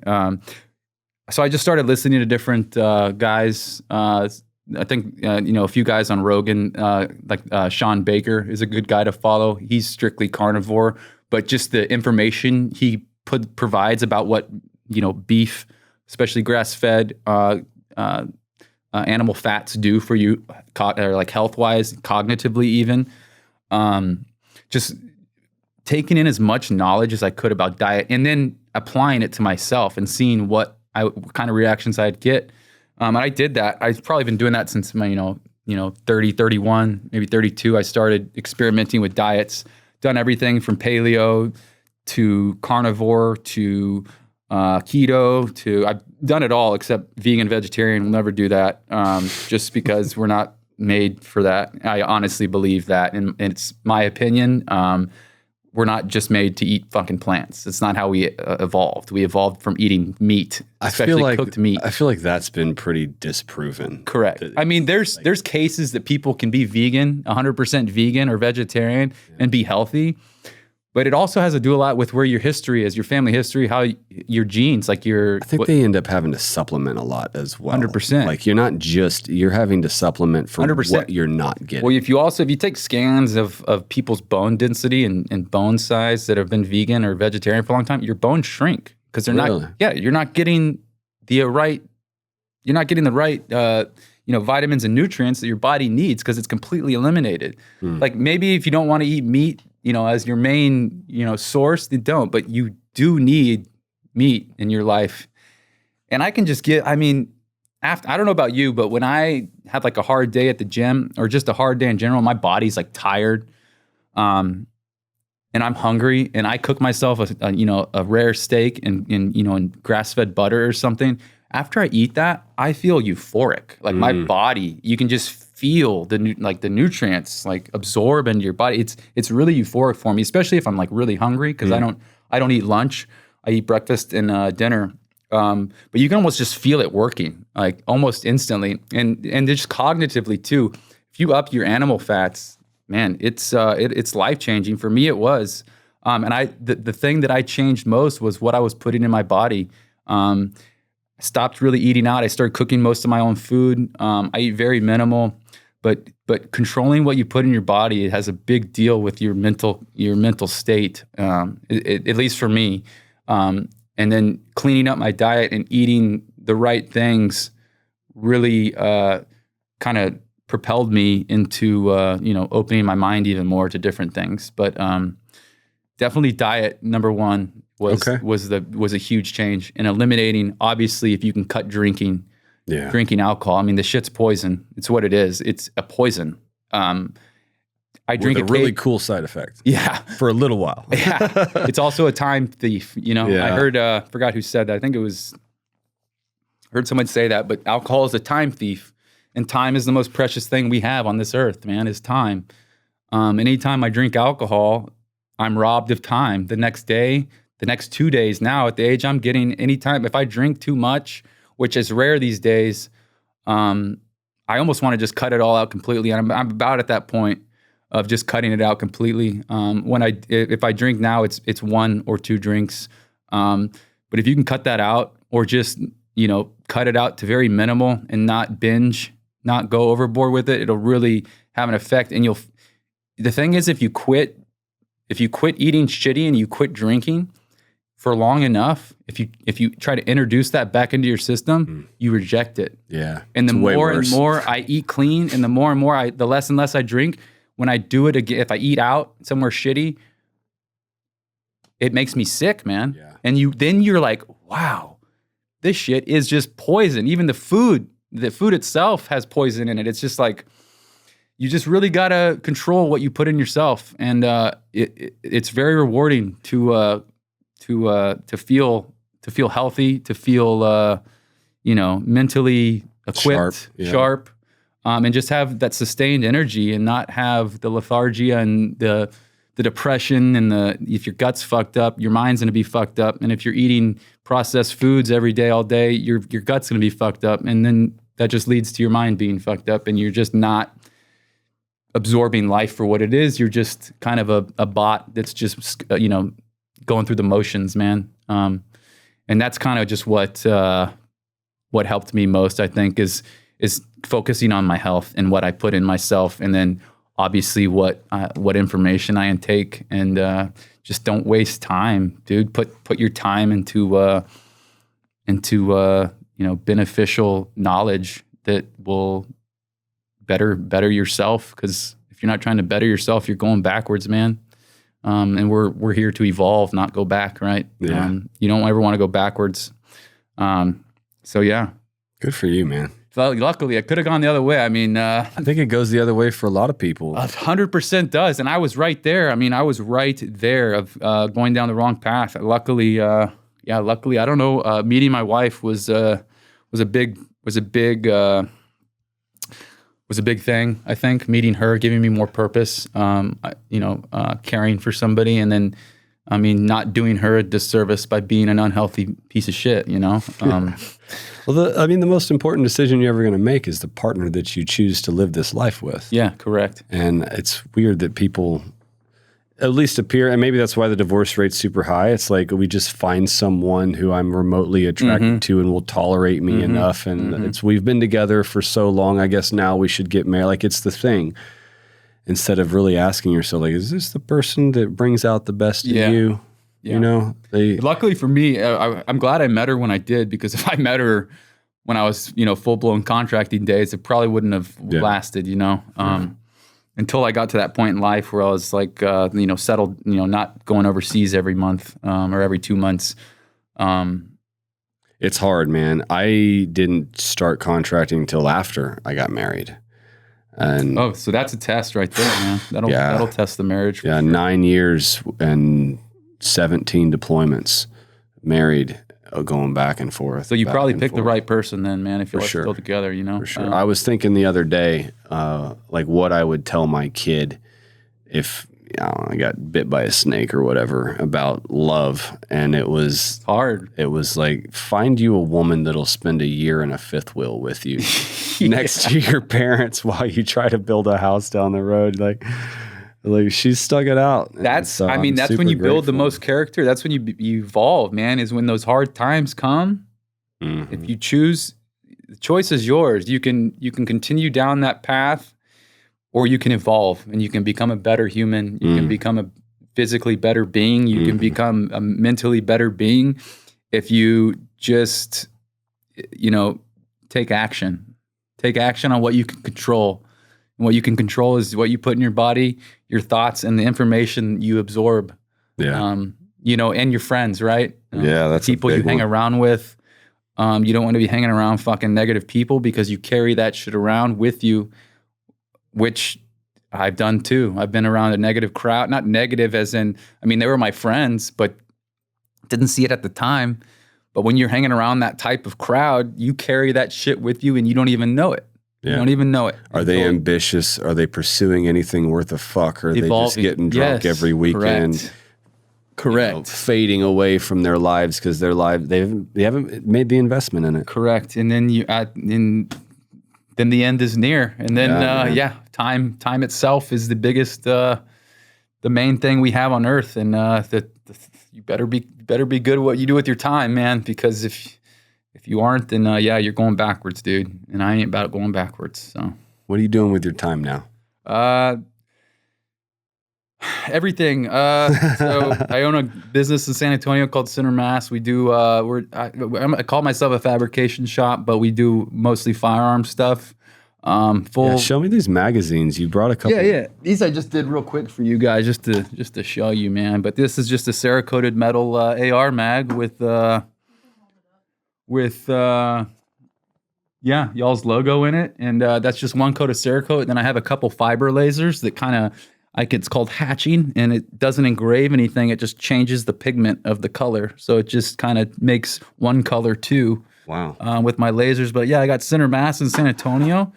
I got a tiger stripe, super cool. Very cool. I have three veterans that work for me. Actually, you could make it 5. 2 guys work out of my shop, but they're... Were they Air Force? No, they weren't. They're actually Army guys. I actually have all Army dudes working for me. Really? All Army guys, all Army vets, yeah. At least they've got No a good Marines. leader, right? Yeah. They got the crayon eater for the fucking... And you can do this with anything, any type of... Man, we can do that on anything. And people ask me what I do in my shop. You give me an idea and we'll make it fucking happen, dude. Like, nothing's outlandish to us. And the reason I've been able to survive, I mean, there's companies that open and go out of business all the time. I've seen handfuls of them. Like my shop, open, go out of business, open, go out of business, because there's no attention to detail really, and there's no people are scared to be outlandish, especially in the 2A community with people's egos and shit. It is hard, man. Like when I got into firearms instructing, they're like, "We should do a YouTube channel." We should man, I don't even want to be in that world because it's so self-consuming. Like you make any opinion, post anything, you're gonna get just swarmed with bored I've trollers. been there, man. Yeah, I'm quite there. I mean, we build guns with fucking unicorns on them. For guys. Like I have a great client that does. He has 2 daughters and they're younger, and I've done a couple little 22s for them, but I've done like My Little Pony and stuff. And I mean, I put it on the internet and it just drives so much hate, but the hate is engagement. And the engagement, if you're a 2A company these days, your engagement, you cannot, I get the message like once a week now that we can't show your page to people who don't follow you fucking message, or you better remove this picture from 2019 that's just so ridiculous. So anything that I can do to drive my engagement, even if it's negative, I don't give a shit. If you don't like it, I don't give a fuck about your opinion, dude. Yeah. I'll just keep doing what I'm doing. Good for you. And it is what it is. And I fucking enjoy doing it. And the guys that work for me are great. And if I didn't have them, my shop wouldn't really be what it is. Them being in my shop allows me my artistic freedom in a lot of the bigger, the design jobs. We do like full scale, completely engraved, like every surface that's engravable. on like, a revolver, a Desert Eagle, a lever gun. We'll do like complete full engraving jobs. What's your Instagram, or what are your handles? So our Instagram is center.mass, SINNER.MASS. Okay. You have to type in the whole thing, because if you don't, we don't pop up. Yeah. Is that called shadow ban? Is that what that is? I guess, dude. I'm fucking extreme. It's been for like a year. I mean, over the past like year and a half since like COVID, it's gotten to the point where like you can see my engagement climbing, and then just drops off, dude. Just drops off. What's really helped is Reddit. Reddit's pretty friendly. Okay. 2A. So I have a Reddit page as well. If you search Center Mass on Reddit, we put stuff on there. Instagram and Facebook we have, but it's so suppressed. And just because you've got guns on there? Is that just because I post guns on there, yeah. I'm not trying to sell them. I'm just showing, like, it's like artwork. Yeah. Basically just my portfolio of stuff I've done and my employees have done. And it's but you can promote fucking Four Loko, or you can show tits and ass and promote it and pay to advertise. We can't even pay to advertise. Check out my OnlyFans. You can see my starfish. Yeah. And no problem. We can't even pay to advertise. They don't even allow us to pay them. So it's just like whatever. But what's helped me is doing the outlandish stuff I do and the crazy stuff we do. It gets shared by bigger accounts, and that's what's kind of allowed me to grow and continue to do what I do, man. So luckily, I guess I have a talent for that stuff. Pissing people off? Yeah, pissing people off is one of them, I guess. Yeah. I don't mind pissing somebody off. I don't really care. Yeah, me either. So you like me, you like me. If you don't, you don't, man. Well, luckily here we give zero fucks. So that's why I followed this company since the fucking start, man. So yeah, I've been following Zero Foxtrot for a long time. Probably, 2015, 14, I think. I'm pretty sure. Yeah. But yeah. Is that your main grind? Do you have any other hustles? I'm working with a company called Savage Actual. Shout out to Jason Lilly, Patrick Moltrip. Those are my bros, former soft guys as well. I'm working with them on something pretty exciting. I can't really talk about it much because we're trying to do something pretty cool. And it's production. We're waiting probably about another month. It'll start popping up on the internet. But I'm working with them on a project that has really cool potential to it. And I'm working Savage Actual. Yeah, they're on YouTube, Instagram, Facebook. They do a lot of like gaming reviews. They do, and it's funny to see former soft guys, like older dudes, especially playing Call of Duty and trying to it's just Jason's a fucking good dude. He's fucking hilarious too. He's in Florida and Patrick's in California. Which sorry, Pat, you should get the fuck out of there. Yeah, good dudes. And then I also work for a ranch in a little bit north of Kerrville. It's about an hour and a half north of San Antonio, called the YO Ranch, putting on training events, pretty much any events, leadership events. We've had CEOs of companies come out and do some leadership training out there. Concerts. What kind of training stuff? Just like a leadership weekend. They come out. Like a corporate event? Corporate event. Yeah, okay. Yeah. Corporate event. Do like a range day, a morning hike, watch the sunrise on what's called Gobbler's Knob. Really cool spot on the ranch to watch the sun come up. A lot of history out there as well. It's kind of like one of the, starts of the Texas Rangers. Have a lot of history out there. Really cool place. But yeah, I have all that information on my socials. If you have any questions about that stuff, just reach out to me directly, and I can answer them. Exotic hunts, even if you just want to go feed a camel or go feed a sloth, they have that out there. A camel and a sloth? They have sloths, they have monkeys, they have lemurs. Wow. Little hybrid raccoon looking things. Yeah. They're really friendly. They have little like Zaboomba-foo. Yeah, that guy. I don't have kids, but I know you're talking about that movie. What is it, Madagascar? Yeah. Yeah, the lemurs, they're really cool little things. You can go feed them. Wow. A lot of cool stuff out there. Even kids.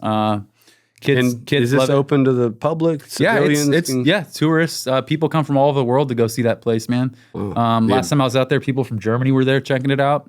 You book online? You can book online. You can book through me. Doesn't matter. just a really, really cool historic ranch, man. It's one of the coolest ranch I've been to in Texas, and I've been to quite a few of them. Spent my life in Texas, so yeah, it's one of the ones you can't really explain. You just got to see it type place. But future events out there should be in 2024 should be pretty exciting out there. So just keep an eye out for us. But yeah, that's awesome, man. Yeah, man. Anything else you want to share? I asked you for a book recommendation. Oh yeah, do you have one? I do have. Well, I have two. Let's get them. What? So, give me a book to read. You should and read. Why? You should read Bitcoin: Hard Money You Can't Fuck With. Okay. You should read that book. It talks a lot about our money system. The guy who wrote it, his name is Jason Williams. His story's in there as well, which is a pretty crazy story. He's just an entrepreneur. Okay. But his story is pretty wild. He had the FBI knock on his door because of what he was doing, but he was doing nothing illegal. It's pretty crazy what he did. He basically turned old tires into Bitcoin.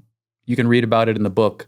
But he burns, so he gets old tires for free, burns them with some sort of new, it's like emissionless energy, basically. You burn these tires, but he's using it to power his Bitcoin mining. And he started doing this in, the mid 2015 or so. But he bought all these servers from China, and it got the FBI's attention. So they came to his door. He was like, "What?" He's like, "Why are y'all here?" He's like, "Did you buy these?" He was like, "Yeah." And then he took him to his operation. They're like, "Oh, you're completely fine." He's like, "Yeah." But he said it like his heart dropped. He was like, I have 2 FBI agents at your door. You're like, "Oh shit, who did I buy these from?" Yeah, right. From someone. But Bitcoin Hard Money You Can't Fuck With. It's on Amazon. It's only it's pretty cheap for paperback, or you can just get the digital version. I'm a big podcast listener. I don't do much reading anymore, unfortunately. I listen to everything. Audiobooks are the way to go, man. Yeah, because I do a lot of design work on my computer, so I'm listening to either music or knowledge, just inputting knowledge. Just life 2 birds, one stone. Yeah, I got you. And then the other one is Rules for a Night. I don't know if you ever heard that. No. I think that's what it's called. Rules of a Night. So I don't know, you know who Ethan Hawke is? Yeah. The actor. Yeah. His family traces back to he has a bloodline that traces back to a famous, or not, I don't know if he's a famous knight, but from like the 1400s. And they have this guy's basically journal, this knight's journal, and it was passed on and passed on and passed on, and he came across it. And it was in like Cornish or the language back then was a little different. But he had it like translated, and he actually put it into a book. And it's a small book. It's really short. It's only like 100 and something pages, but it's a good book to just pick up and read a paragraph out of and put down. Okay. Especially like I would do it in the morning and at night, and I never knew what I was going to read. But it's just, if you can, I'm a big history guy. Like I love history, and I always think that I had another life in the medieval times. I think I was either maybe a warlord or someone that died on the battlefield in the medieval times. Just a gay jester. Yeah. Don't lie. Fucking juggler.